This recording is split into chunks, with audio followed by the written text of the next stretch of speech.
listening to the Anarchist Book Club with Jim Yeoman and me, Danny Evans. In this edition, we're talking about Julius S. Scott's book, The Common Wind, Afro-American Currents in the Age of the Haitian Revolution, which was originally a PhD thesis presented in 1986 at Duke University and which was put out finally as a book by Verso in 2018. We really enjoyed chatting about this book. If you have any comments or feedback about the programme, we're on the Twitters at ABC Danny and Jim, and we're also on the emails abcwithdannyandjim@gmail.com. Hope you enjoy it.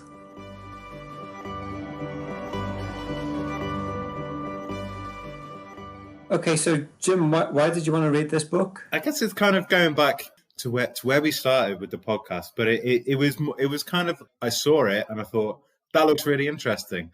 I know bits and pieces about the Haitian Revolution, but not a huge amount. It's been a long time since I read Black Jacobins by C.L.R. James.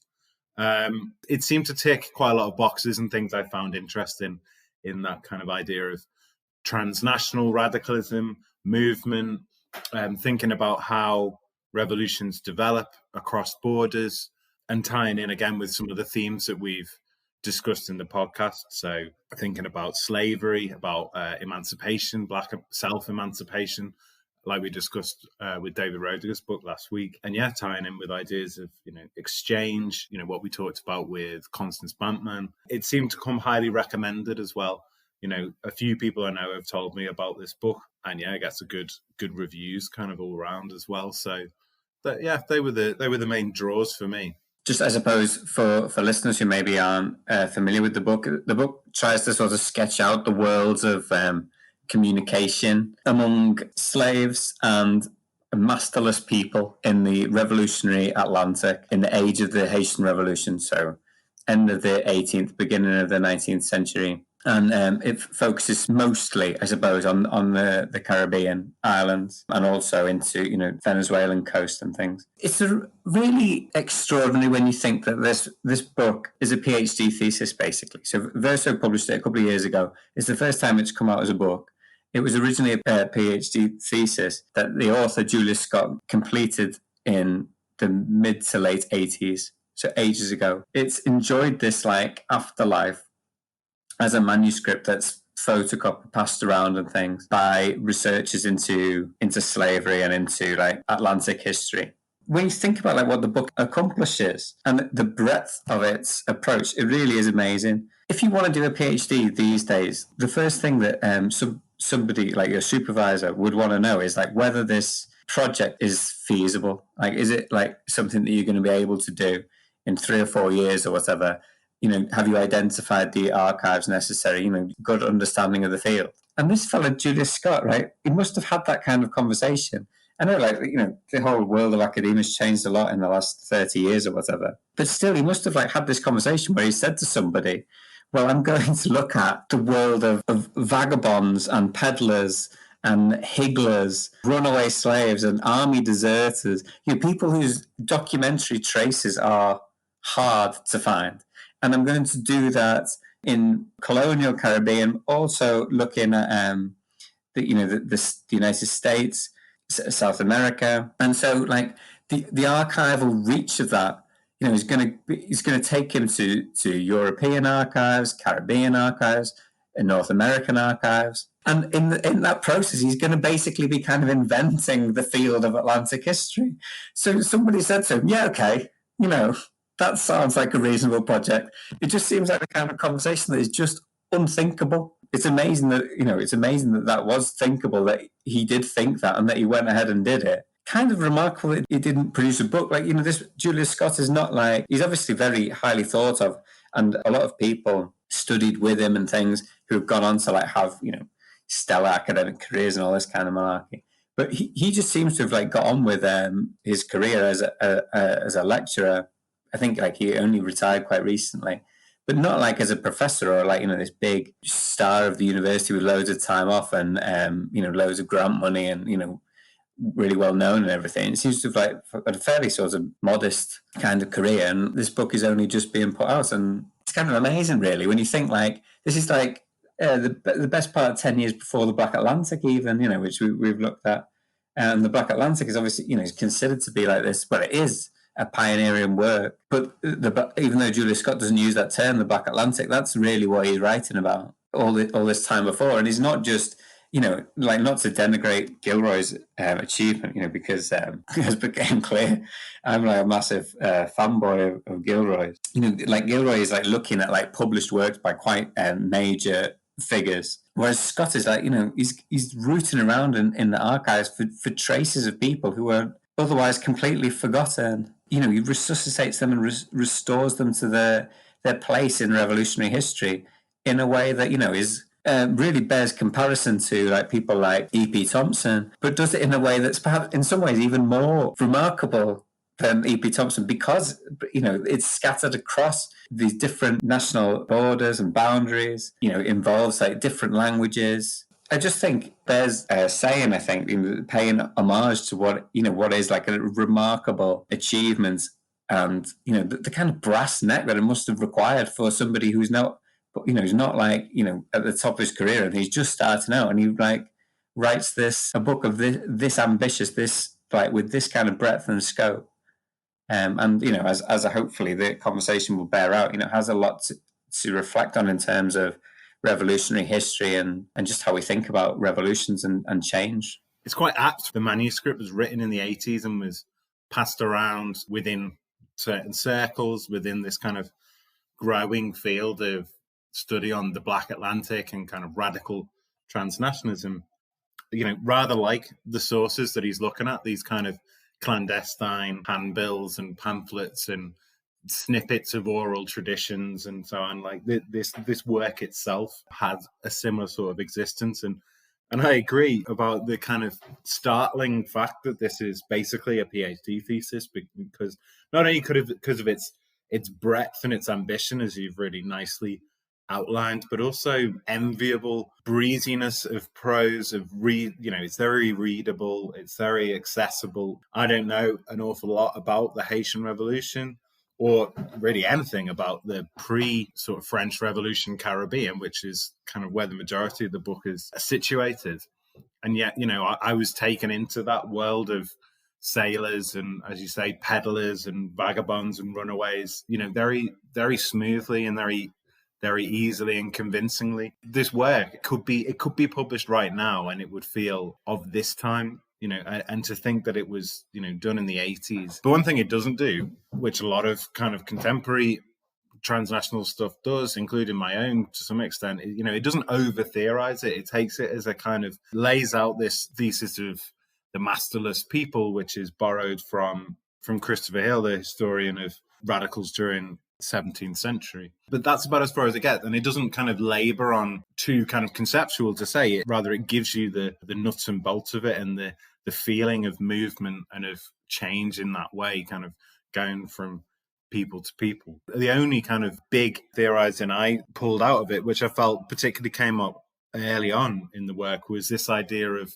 reciprocity between the changing world of imperialism and capitalism, and how that then changed this world of the masterless people, not, intentionally. And that's, that has echoes of a Marxist interpretation, the kind of capitalism as generating its own gravediggers, because what the upsurge in the plantation economies of the Atlantic, of the Caribbean and the United States generating is turning this kind of world of pirates and buccaneers, which is where Julius Scott starts the story, sort of end of the 17th century, turning that world into a more pointed, politically radical milieu in itself. This increased movement of money brings, you often see these kind of flourishes in the book, the movement of money, the movement of capital, the movement of slaves brings with it the mobility of people, of ideas, of sailors and so on. It's kind of these ironies kind of run through it,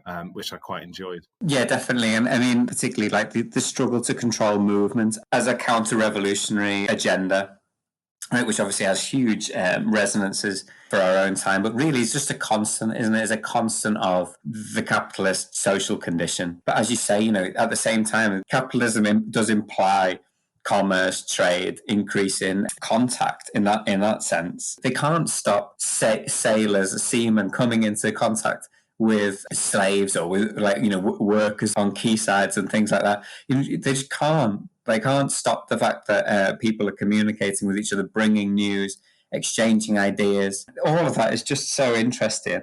And like you say, the book doesn't try to make you understand some kind of framework or like theory. It just plunges you into a world of movement. Obviously, it indicates my own ignorance. Straight away, that's bracing and different from what I suppose we're trained to understand as slave society. As slave society being like static, being controlled and what have you. And straight away, this is just like blown out of your mind, like within pages of this book, because it just plunges you into a sense of whirling, higgledy-piggledy movement of like ideas, debate. It's like a noisy book, isn't it? You can like hear the kind of the back and forth and the chatter and the like elaboration of the strategies of communication and things, even as you're reading. And considering we're talking in to each other in Liverpool, which is where we live, where we act.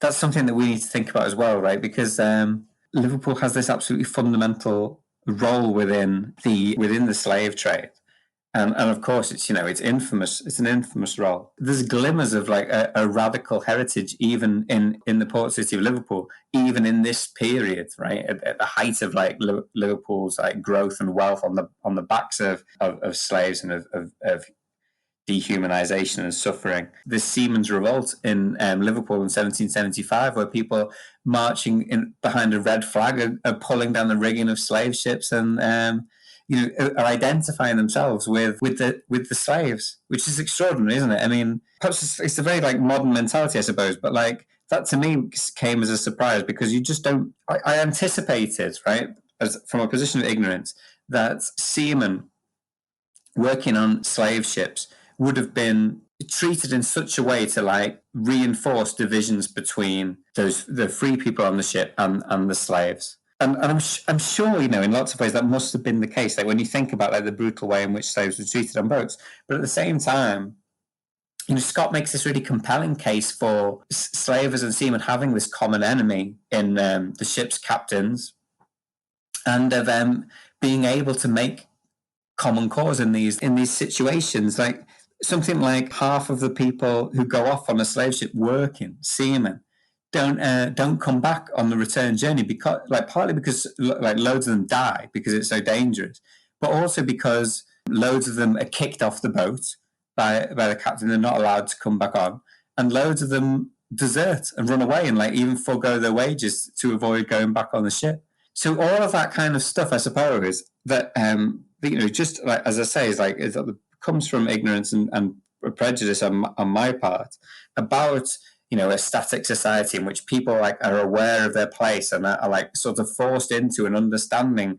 of their position in this hierarchy, just is basically blown away because all of these people are relating to each other on a level that just basically has no regard for these categories with which we try and understand it, and which have largely been invented subsequently, as a counter-revolutionary agenda to basically to prize apart that world of communication and to keep people separate. This comes across really as an exciting idea in this book. These masterless people, all these people who have a master but who are determined to become masterless through their own actions, have this common understanding of each other as human beings, of themselves as human beings, have an appreciation of what freedom would be, and like what it is to live without a master. It doesn't just seem like modern. It seems almost like a message from the future as well as from the past. That idea that it doesn't just seem modern, it seems almost, kind of beyond, what we're sort of capable of in some ways. And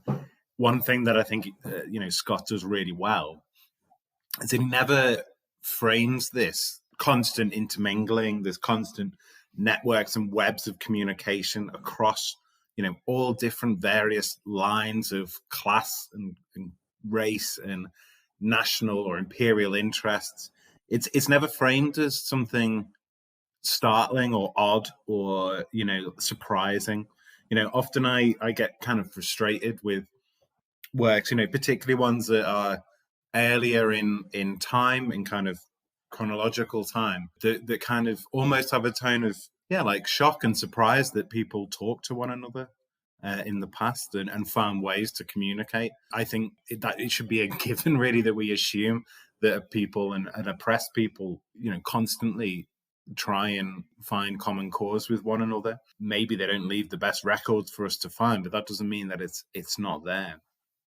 And again, it ties in again with my own frustrations about the way that, people talk about contemporary movements, using like the internet to communicate with one another, as if this is something, totally unprecedented. And I think, works like this, help us to see that people use whatever they have. And if that is, handbills passed from a ship's deck to a shoreline, or if that's them themselves, as you say, perhaps working on a slave ship and then ending up in Jamaica and then getting on a canoe and going to the southeast shore of Cuba. It is kind of inspiring. It's inspiring as a historian, and then also as someone that likes to think about how radical change and revolutions happen. Tying into that idea, I think another thing that Scott does very well is brings you into the geography, the physical geography of the Caribbean at this moment, and particularly that sort of triangle between Saint Domingue, as it is at that point before it's Haiti, that when it's the French colony, as I say, the southeast of Cuba, and then the northern shore of Jamaica, all of which are the less sort of constricted areas of those particular islands. Like the British presence is mainly on the south of Jamaica. Havana in Cuba is on the western side, kind of orientated to the United States. And you get these images of almost kind of swampy deltas and unpopulated coastlines and coves. These places are closer together than perhaps we might sort of imagine. These are probably quite a difficult canoe ride, but they're a canoe ride away from one another, all of these different imperial worlds. I think that, again, it's something that's done almost sort of seamlessly through the book. Again, it doesn't hit you over the head with it with a kind of big survey of the area. It's just kind of seen as a natural occurrence of how these islands sort of relate. And then that web sort of extends southwards down to the Dutch island of Curacao, and then on to Venezuela, and then to the coast of the United States, stretching back out to Liverpool. I think is, as you say, is a really, for us, really poignant sort of moment when there's these rebellions about the treatment of whites on slave ships, basically. And then we find them not only protesting in the streets of Liverpool, but then kind of ending up on shore in Jamaica, chatting with runaway slaves and thinking of ways that they can either live their lives or change the society that they're in. Loads to come back on there, but just the thing about Liverpool, it just offers an opportunity, isn't it, to think about like local history, not as whitewashing or as consolation, but to like sort of move beyond like either guilt or defensiveness. That you don't need to be an enlightened middle class person writing letters to William Wilberforce, right, in order to have been participating in this struggle for abolition. It extends into different areas, and that's something that, even in a book that focuses on the Caribbean for the most part, is also telling us about Liverpool, thinking about quaysides, thinking about the sea, thinking about people who go to sea is obviously crucial in like making that connection. But there's also like a really nice, just to contradict myself a bit, there's a nice quote from a letter from James Curry, who I suppose is one of those people, like letter writing members of the middle class. He talks about the discussion of slavery in Liverpool is reaching a kind of fever pitch. This is like in the 1780s. And he says that the struggle between interest and humanity has made great havoc in the happiness of many families. And I just thought that was such a lovely expression between interest and humanity. Interest, like obviously being shorthand for the slave interest. Understanding it in those terms, interest, private interest, the will and the desire to, and the imperative to make profit, and then humanity, the interest and the requirements of the species, I think like is interesting and like a useful way of bringing like this question of like humanity, which I think is really undergirds a lot of like the these episodes and people and communication that Scott is excavating in the book.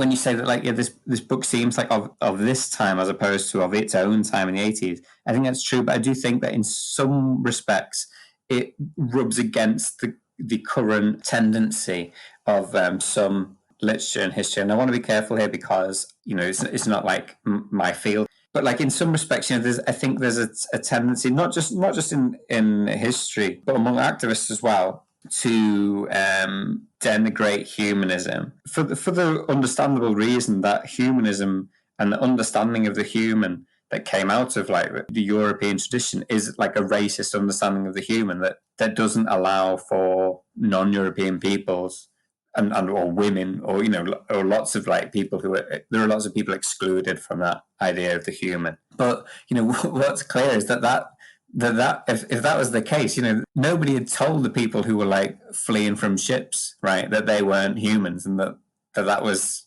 their lot in life. No one had told them that. They didn't think that. They thought that they were human beings. They thought that was the basis for their struggle for freedom. That was what legitimized that. Even if it didn't require legitimation, because they took it for granted that that's who they were, but they also were prepared to express it in those terms. Like I think how like news about things like the French Revolution is, this is perhaps like reading between the lines a little bit, maybe extrapolating too much, but like it's seen as, okay, like the French have woken up to the fact that we're all human beings. Let's explore the implications of that. Let's seize this opportunity now for ourselves. I should say that, some of these ideas, I'm kind of like going off what, I saw a talk by Robin Kelly on YouTube where he talks about Julius Scott's book, and he talks a little bit about that, about humanity as well. So should give credit where it's due there. But yeah, I think that also like brings up another way in which I think that Scott's interpretation of the Haitian Revolution is kind of running against, or not necessarily in concert with, current trends in the historiography, which, if I understand correctly, emphasize the African origins of the Haitian Revolution and of slave revolts more broadly in the Afro-American world. I'm sure there's a lot in that historiographical tendency, and like I say, it's not my field. And it makes sense in a way when you think that like the majority of people, or like I don't know if it's the majority or like half the people at any one time who were slaves on Caribbean islands were born in Africa, because it's such a brutal and murderous existence that there's a constant like need to refresh forced labor by kidnapping more people from Africa and bring them out. So it's kind of like logical that to a great extent techniques of warfare, understandings of humanity, freedom, and politics are being imported with those people, right? That they're not coming as blank slates to the Caribbean. These are human beings who have an understanding of themselves and of their communities and things like that. They're able to like interpret their reality and struggle on the basis of that. But I do think that Scott really makes an unanswerable case that even, while we can accept that, it doesn't have to be an either or situation, right? That because people are being brought to the Caribbean with the like sorts of politics and ideas and things intact from Africa, or at least they're bringing that with them. That doesn't mean that they're not then able to respond to, interpret, and seize opportunities that are being blown in by the wind and the currents from different direction. I think that's actually really important. If there's a tendency to like move away from that, then I think people should bear in mind like what's being lost there as well. Like the capacity of enslaved people to fight against their oppressors is we can take as a given. I think we should also need to appreciate the capacity of enslaved people to interact with the fugitive ideas that are coming from Europe as well. That doesn't like lessen the achievement of the Haitian Revolution in any way, I don't think. And I have heard that said, like perhaps in just casual ways in conversations rather than like argued in books. Because I've heard people say that, the Haitian Revolution is the most radical event that's ever happened in world history, and that's because it was like a non-European thing. It was like African people relying on their own resources, and I just don't know if I don't think that's the whole truth, and I think that's something that Scott like makes clear, right? That there's an encounter going on that has its own radical potential, and that doesn't make it any less of an extraordinary achievement, and it doesn't make it any less radical either in the sense of like taking society from its roots and overturning it.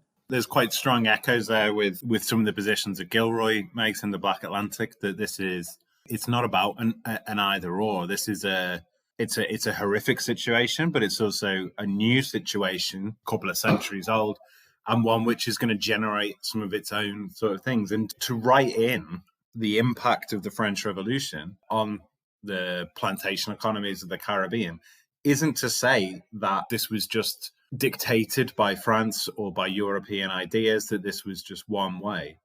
It's to acknowledge that that stream of ideas was there, and it was coming into contact with existing practices and with the new environment that it was in, and creating this turbulence.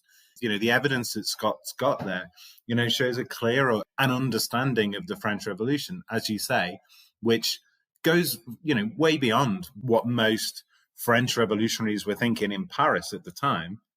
But nevertheless, it's using that language, using that framework in order to say, all right, well, yeah, okay, you're saying all men are equal. Well, great. So we'll make ourselves equal. It's quite clear, the proclamation that comes from Paris, comes a long time after the major uprising, insurrection in Haiti. It doesn't come from that legislation. Their freedom doesn't come from that sort of European one way sort of, okay, we've made you free now. But at the same time, it's using that language, and it's using those principles in a way to turn them on their head. And it goes back to what you said about, the sort of the long end of the slave trade in Britain. And, yes, the kind of Wilberforce narrative is an element of it, but it's that element that's, again, really great passages, again, in the book of how that news filters in and how it's adapted, or how it's kind of pushed and radicalized again in Jamaica, and how that then spreads to Cuba, where the moves within the Spanish world are also tentatively heading this way. And it's not one or the other. I don't think it's helpful to think of things in terms of what's the root cause, what's the one thing that caused the Haitian Revolution to happen, because as Scott outlines really brilliantly, is that there's all these different kind of things that are coming in, different people, different experiences, different backgrounds.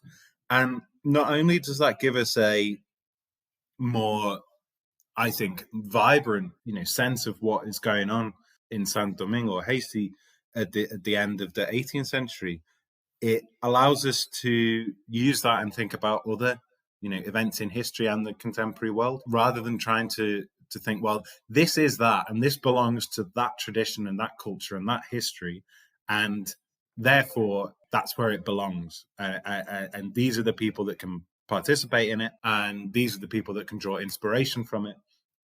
It's saying, no, these things are the result of constant exchange and intermingling. And I think you'd be hard pushed in a way to, attempt in any sense to recreate the circumstances of the context which caused this particular episode of revolutionary history to happen. But you can look at what's going on in a broader sense and see that happening everywhere. And I think that the way that kind of revolutionary change is depicted in the book, it reminded me of how my history teacher in secondary school used to talk about the First World War, which was like a room filling full of gas, and then all it took was a match. And there was something about that I felt in this work. You get three chapters really of rumor and gossip and exchanges and interactions, and you can almost feel this kind of this air filling, with the potential for revolution. And it comes in Haiti, but the way that Scott's depicting it, it could have come somewhere else. It could have come in Jamaica, in Cuba, in Venezuela. There's nothing kind of fixed about it, this growing pressure. Yes, the specific context will frame then exactly how that develops, and the very quick kind of response and shutdown of some of these routes of communication and so on mean that it doesn't spread. But that doesn't mean that it couldn't have, or that it couldn't have happened elsewhere. In a way, it does spread, doesn't it? Because it spreads to France. Like we said, the abolition of slavery in the French dominions comes quite a while after the slave revolt begins in Haiti, after the slaves have successfully fought off the French armies. There's a moment, one of the ways in which C.L.R. James's book is so like illuminating in terms of like the way he talks about revolution and boomerang effect. There's a moment, isn't there, where like the French Assembly, under pressure, like from the radical, masterless people of Paris, right, the sans-culottes, but also under pressure and like having their own ideas of liberty expanded and challenged by the slaves in Saint-Domingue, are like pressed into this like new and higher understanding of their own revolution. And there's a wonderful Danton quote about this, how up to now everything that we've done has been selfish, has just been like a way of like improving our own situation, but now we offer the revolution to the world. And he said England is dead today. And it's like, okay, yeah, I mean, there's an alternative history there that starts in that room, and that idea, England is dead today, unfortunately didn't quite turn out like that. That question of the revolution's internationalization, which is really developed in James's work. In Scott's work, it's like he talks about it more in terms of the immediate impact in the areas that are geographically closer to Haiti. Like we said, like some places are a day's canoe ride away, which is like, I mean, such an evocative idea, right? Such an interesting way of understanding geography. I'm somebody who's like, my own geographical understanding is absolutely hopeless. It's great the way the book kind of coaches you through that.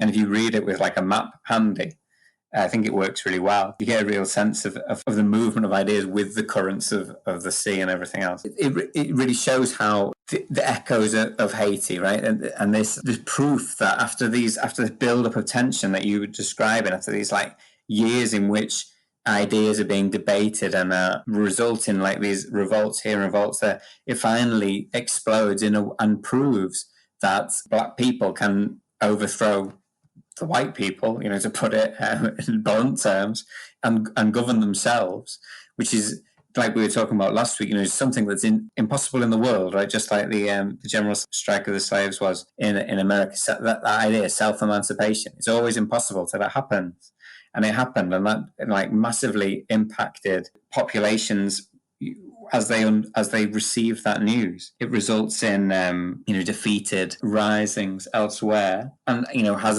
an afterlife that possibly that's not over. Its afterlife is maybe not over in terms of its like continuing inspiring example, but that determination not to allow the revolution of Haiti to spread throughout the Caribbean is something that really comes across in Scott's Epilogue, which in a way questions it doesn't undermine or challenge the triumph of the Haitian Revolution, but I suppose it puts into your mind like what's being narrated here is definitely not just a triumph. It's definitely not just a victory. And I think, in some ways, the title of the book is like evocative here, because The Common Wind, comes from this Wordsworth poem. Again, probably, just thinking about the tenor of the times, like, and if the book was written today, choosing a poem by Wordsworth, who's obviously a canonical white English writer, it probably, is maybe something that wouldn't happen. I don't know.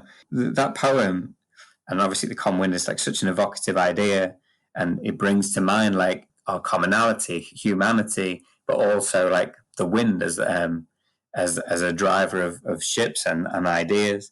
But the poem is addressed to Toussaint Louverture while he's in chains in a French prison and about to die. That comes from a rescuing of hope and of possibility and of revolutionary change from the moment of defeat. So I don't think that's entirely coincidental that that's the title of the book. And the epilogue of the book talks about how when the British Army withdrew from Haiti, which if you don't know about, right, is probably the most extraordinary military victory, and just as importantly, military defeat for the British, possibly in history. It is incredible. Like this most powerful country in the world at that time, with the most powerful like navy and everything, sends this force to repress a slave uprising and is beaten, is defeated, has to withdraw in disgrace after having spent millions of pounds and lost thousands and thousands of men. The final like deal that the British say, okay, we'll leave him, we won't come back, and they sign a deal with Toussaint Louverture, the great Haitian leader, that says we won't bother you anymore. We will effectively respect the autonomy of the black governed side of this island, which at the time still Saint-Domingue. But you have to promise that you won't try and export this revolution to Jamaica. And Toussaint signs that agreement. And the consequences are really bad for Haiti because it leads to effectively a kind of naval encirclement that it tries to ensure that the terms of that treaty. But the common wind, this idea, the movement, the natural movement, the unstoppable movement of ideas and of hope and of an understanding of yourself as someone who deserves to be free. Again, it's like we can extract it from that. Even from that moment, even knowing as we do that Haiti was punished for centuries, is still being punished for having dared to rise up and enact its freedom in the way that it did, in spite of the terms of that treaty, in spite of the naval blockade of Haiti that happened subsequently. These ideas were still transmitted; they were still communicated. You couldn't repress that common wind ultimately. And hopefully there is a story there that will continue, that is unfinished. Found the epilogue quite moving as well.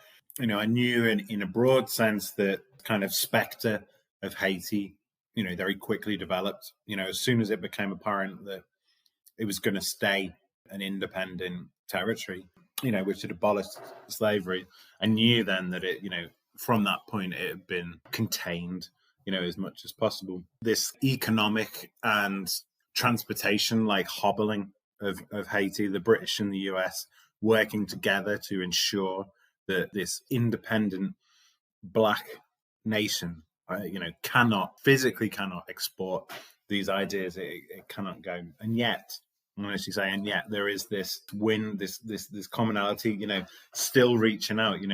Scott mentions how these exchanges continue on, how they provide sort of refuge for Simon Bolivar during the sort of Venezuelan revolution, which goes on to kind of lead to the independence of most of South America. You see it in the largest slave revolt in North American history in New Orleans in 1811. Again, this is an area that I didn't imagine New Orleans in the world of Jamaica and Haiti, but it very much is one node in that interlinking web of places. And, that this was a French colony, then a Spanish colony, and then brought into the American orbit. And, there's these people passing through constantly, and Haiti remains, something of a watchword for slaves, basically across all of these societies which perpetuate this horrific system, and it remains this example of what can be achieved. And while the Royal Navy's efforts are successful in some ways in containing in a very direct sense what's going on in Haiti, it cannot, as you say, be totally sort of sealed off from the world. I suppose it's just interesting, isn't it, that's the resource that the counter-revolution offers, right? First it tries to defeat you militarily, and then it tries to just seal you off from the rest of the world. And I think that's just played out again and again subsequently. And I suppose it just sort of brings home how the need of governments and nation states to control movement is, in and of itself, is a counter-revolutionary maneuver. This is where it comes from. You have the United States, this young, newly independent nation, debating migration policy straight away in the wake of the Haitian Revolution. And that's, what it's about. We have this idea of the United States as accepting the huddled masses of persecuted Europe. And, of course, it's not like there aren't stories that reflect that narrative. I mean, we were talking in the last episode about refugees from 1848 in Germany fighting and the slave revolt during the American Civil War. But this feeling of an imperative need among people like Thomas Jefferson to stop Black people coming from Haiti with the news, with the truth, with the proof of the possibility of self-emancipation is that's an imperative from the get-go for this new nation. And of course, America has lots of specific aspects to its history, but that is not specific to it. That desire, that need to try and control the movement of people is common to all of these nation states, and it has this common root to prevent the spread of subversion effectively. I mean, this is I suppose when I was thinking about the book in terms of defeat, and not just as a temporary defeat in the sense of the blockade of Haiti, because like we say, that isn't a defeat ultimately. Haiti's achievement and the extraordinary story of emancipation, self-emancipation there is stands forever. But there's a broader world historical defeat for the masterless people who populate Scott's book, that were then forced into these national blocks, forced into a working class that is effectively integrated into the capitalist social condition, the economy, and which then fights appalling global wars against one another. I suppose that's why when reading the book, sometimes you feel like this is a message from the future, because it kind of demonstrates a level of intercommunication and common purpose that, I'm not saying it's impossible or anything like that. I'm not saying that we can't, that it won't happen again. Or, it might. Obviously it needs to, but it doesn't seem like it's easy even to conceptualize at the moment. Like you say, people talk about the internet. Well, people talk about canoes. People talked about canoe, right? How you could get from one island to another in a day on a canoe, regardless of the quality of the technology, or what an advance it represents in terms of our ability to communicate with one another. If we are not seeing the people on the other side of that communication, if there isn't that commonality, right? If we're not breathing in the same common air, exhaling the same common wind, then frankly, it doesn't really matter how easy it is to communicate with one another. Perhaps, I would go back to the metaphor of my teacher there. I mean, perhaps things do look, less feasible, I suppose, at the moment to kind of recreate something of this world of exchanges and shared purpose. Maybe we're in a, it's going to sound terrible. Maybe we're in the point at which things feel full of gas. There hasn't been that moment, that inspirational moment, that puncturing of the status quo that inspires something as world changing as the Haitian Revolution. And we would look back, someone writing the book of, the great revolution of the 21st century would look to this period much as you would of the early 18th century, of one of demonstrable networks and communications and shared ideas, but without, perhaps the real impetus or opportunity to actually affect that change right there and then. And obviously there are grounds for hope, and the way that things like Black Lives Matter protest exceeded the bounds of the States over the summer and became this worldwide phenomenon was extremely exciting and encouraging, and an indication of how quickly things might and can change. But I suppose the great advantage when we read it historically, when we think about these masterless people, was that they weren't confined by national structures in quite the same way. I don't mean to end on a downer, and we should stay with your positive idea that well, things might look bleak, but look on the bright side, we might be in a room filling up with gas. Well, we kind of are. We're in a world that's filling full of carbon dioxide gas, and something's going to explode.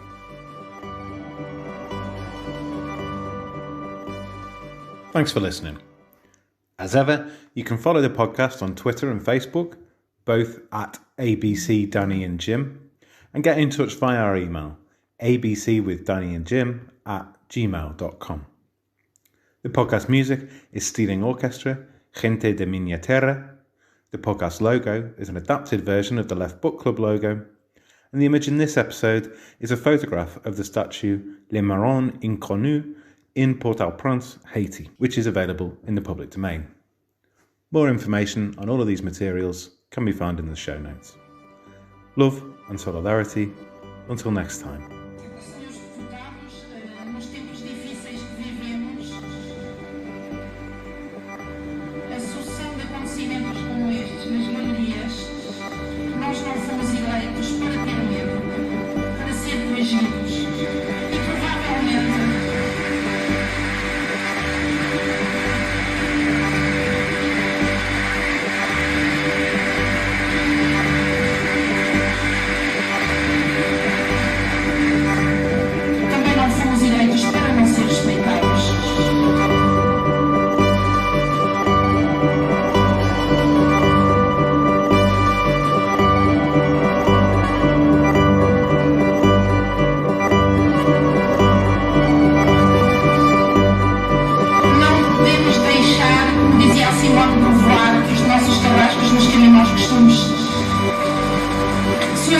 Gustavo, faz favor de... Tem a palavra, não existe. Senhora Presidente,